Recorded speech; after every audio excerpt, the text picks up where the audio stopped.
Risiko gagal bayar di aplikasi Paylater Home Credit Indonesia di tahun 2024 katanya makin parah, katanya makin bikin kita sengsara dan makin bikin puyeng lah. Apakah benar? Yuk kita akan bahas di video kali ini.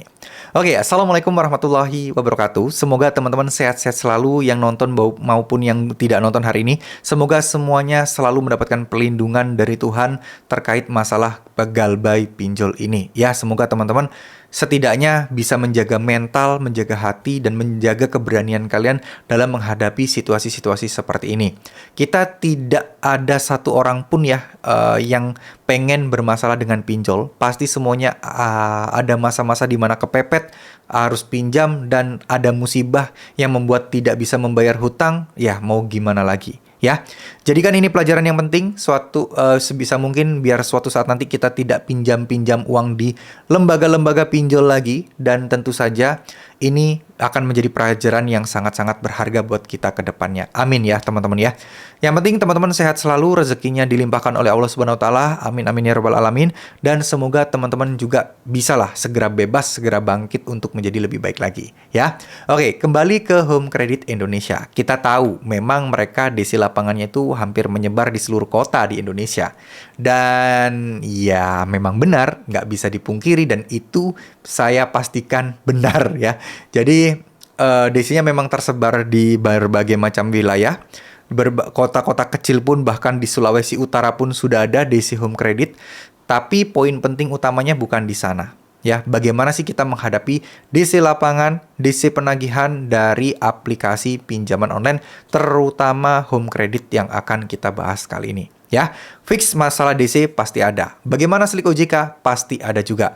Tapi teman-teman tidak usah terlalu khawatir soal slik OJK. Slik OJK itu memang tidak akan hilang dengan sendirinya. Kecil lah kemungkinan hilang dengan sendirinya.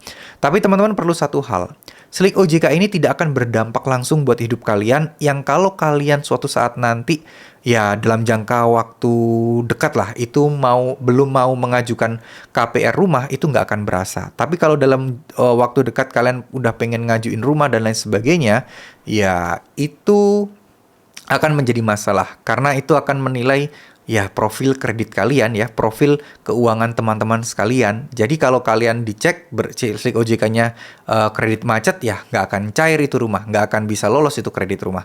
Tapi saya rasa teman-teman mungkin nggak akan lah kepikiran untuk kredit rumah dalam waktu dekat ketika berada dalam situasi gagal bayar atau telat bayar di aplikasi pinjol seperti ini. Nah, Home Credit itu legal ya, meskipun dia tidak muncul di daftar 100 pinjol legal dari OJK, dia itu sistemnya masuknya seperti Akulaku, Kredivo. Ya, dia masuknya ke ranah pembiayaan atau pendanaan, tapi mereka legal. Nah, soal DC lapangan, ini memang menjadi banyak keluhan, adanya ancaman sebar data, adanya ancaman-ancaman yang lain, dan lain sebagainya, itu tentu saja akan membuat kita lebih menakutkan gitu ya. Tapi ya kembali lagi, kita balik lagi aja. Apakah resiko utama sebenarnya ketika kita gagal bayar pinjol secara aturan hukum di Indonesia, apa sih sebenarnya resikonya? Nah, kita kembali ke sana. Nah, setelah itu kita akan bisa menentukan bagaimana cara mengatasinya. Oke, jadi masalah pinjaman online dari sisi OJK dan pemerintah pun, ketika nasabah tidak bisa bayar hutang, ya sanksinya adalah slik OJK aja dan diperlakukan denda keterlambatan.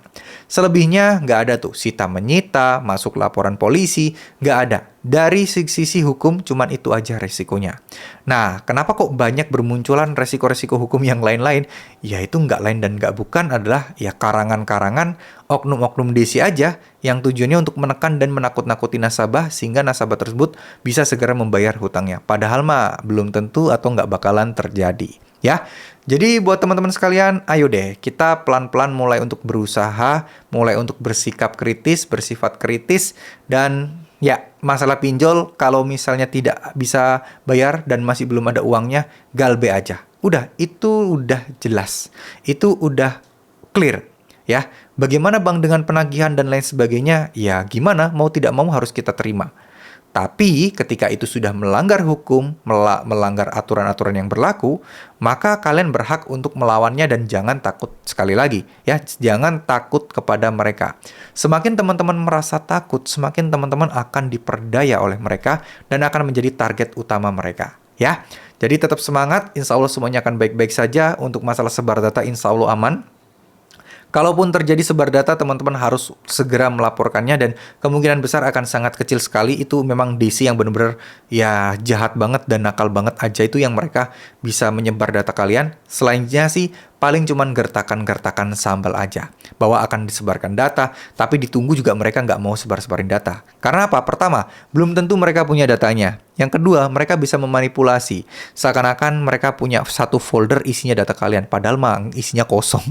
Ya, jadi tetap tenang, insya Allah semuanya akan baik-baik saja. Ingat, jangan lepas berdoa, teruslah berharap akan pertolongan dari Allah SWT. Barangkali dari situlah kemudahan-kemudahan baru akan datang kepada kalian. Amin ya teman-teman.